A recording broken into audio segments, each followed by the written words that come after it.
All right, we're on Dreaded Dunes, hole 3, par 5. And I don't have this one recorded, so this is awesome. Unbelievable. I have 2 holes that I don't have recorded, hole 1 and hole 3, and this is it. So I've played this hole several different ways. And I will tell you that if you end up long down here and end up in the rough, I used a big topper. And if you end up down here in the rough, you can make it on with a Nirvana. And if you end up down here in the sand or in the rough, you can get on with a Spitfire or a Nirvana. So you have some opportunities, but no matter what, if you draw the arc, draw a line out, if you can get out into this area right here, you've got a much better shot than you do from up above. So the lower trajectory for me is definitely going to be the way I'm going to explore.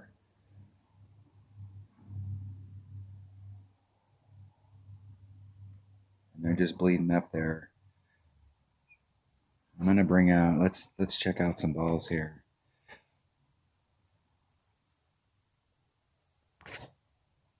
Right. That. Let's bring it tight. Now let's see what kind of trajectory we have out here. So we can maybe just barely get out there. We really want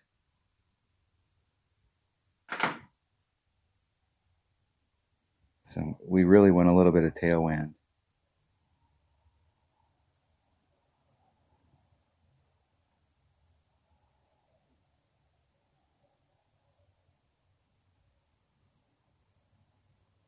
And I hit it great on the left.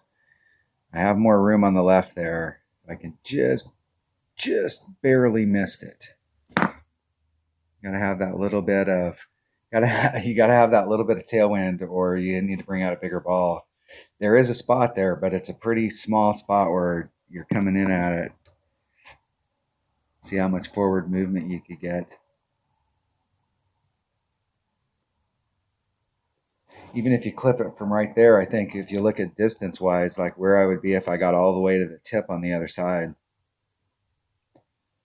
you're going to net more distance. And I think that you have multiple options on your second shot if you go from the low side as opposed to the upper side. The upper side, you have one way to come in. Down here, you may have several different ways that you can attack it.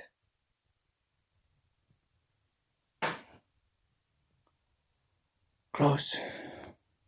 Close. Nice shot. And my Guardian. There's max Guardian. So at max, it's 1.2 per ring. Because of how we're coming into the thing, it's almost a rough bump.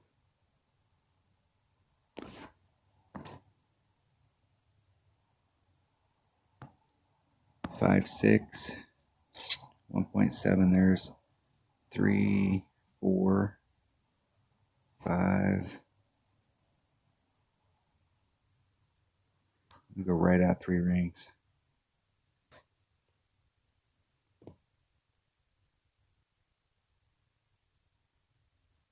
Hit it great to the left. Like 1 ring. See how it's scooted right there?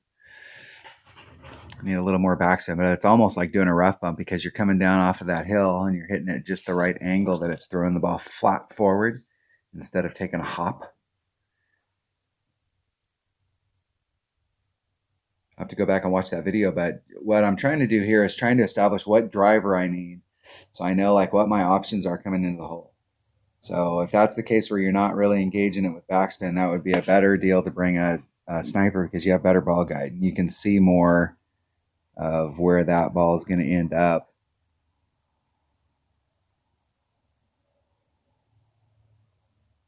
Your sniper would tell you your sniper would tell you that you need to put on more backspin in order to shorten it up. All right, that was Dreaded Dunes, hole 3, par 5. I think I'm definitely going to let's see if we can find that hole here. Where would we look? Let's look on Facebook.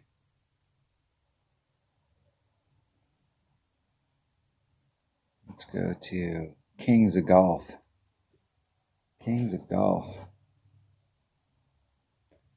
Kyle set us up a oops, here.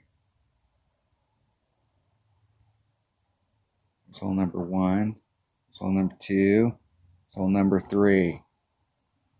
So coming into this hole, I'm definitely thinking we can get over onto this side right here so that we can try and get up into this area. So I was like right in here and I bled through. Me and my opponent were both pretty short back here, and we're a guardian coming in. So if we look at the green portion of it, it came in down in this area, coming in with a guardian coming like this. So if that's guardian range, this is long iron range up here. So like what long iron you'd want to bring if you were coming up into that area. So I would definitely I would set myself up with 2 different clubs.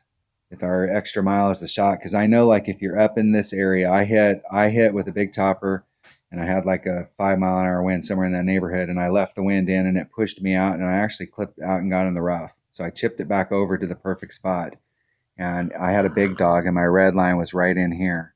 So I probably could have brought a sniper, and then I would have had the topspin where I could have bled it into the hole.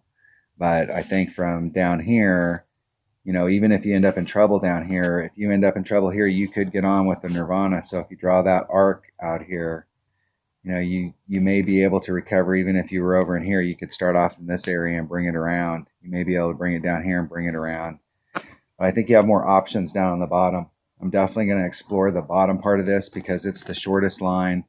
And if I can get out into this area right here and get into my long iron range, like what's the best way to go at this? Is it better to bring a Saturn so you can do the backspin, or a backbone so you can do accuracy? So if it's an accuracy deal, then you've got several different choices. Maybe your B52 can get it done.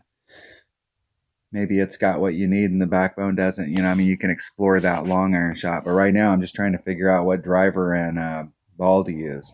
So whatever ball will get me down here. I know with that was just a little bit of headwind.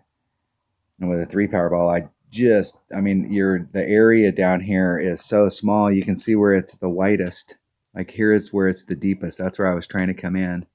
And I came in just a little bit to the left. So, you know, it curves like this. So you're clipping, like right here's the deepest part. And every inch you go this way, you got to get a little farther in order to clear that rough. So if the wind was going with us and we had a tailwind, we'd be pushed up where our red line would be down in this area. So now we can set up in the middle, and we've got a grate to the left or the right.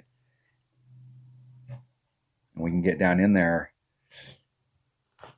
And that's with max overpower. So if you brought a bigger power ball, like a 5-power ball, you could probably start out in this area and then run it forward. The question is if you're going to bring out a 5-power ball and you've got a tailwind, is, you know, what kind of distance you can net with your extra mile. But if you brought out a big topper, could you then still get back in here? Because if you can get to the other side of the big topper with that topspin, you can decide how far out here you want to get.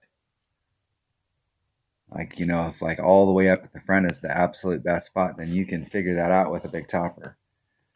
But when we look at big topper, go back, hopefully I'm still in game. Yeah, probably timed out. So if you go in there with a big topper, the question is a big topper's distance compared to a rock's distance, so like where it puts you. So still working on what I want to take as a driver on these holes. I have no idea. My first goal on any of these holes is driver, and then approach. So sometimes you can use your driver to get you on the green, and then you solved your problem. But if you can't use your driver to get on the green, you have to come out to a spot out here. You know, like what is the next club? What's the perfect spot? What's the perfect ball to bring to get to that spot? And then once I get to that spot, because this is the shot that I want to practice all week. I don't want to practice this shot right here all week. I want to get this. I want to figure out what shot I want to take, and then I want to take this shot over and over, and I'm in the same spot over and over. And this is the shot that I want to practice all week. All right, that was hole number 3, par 5. Thanks for watching.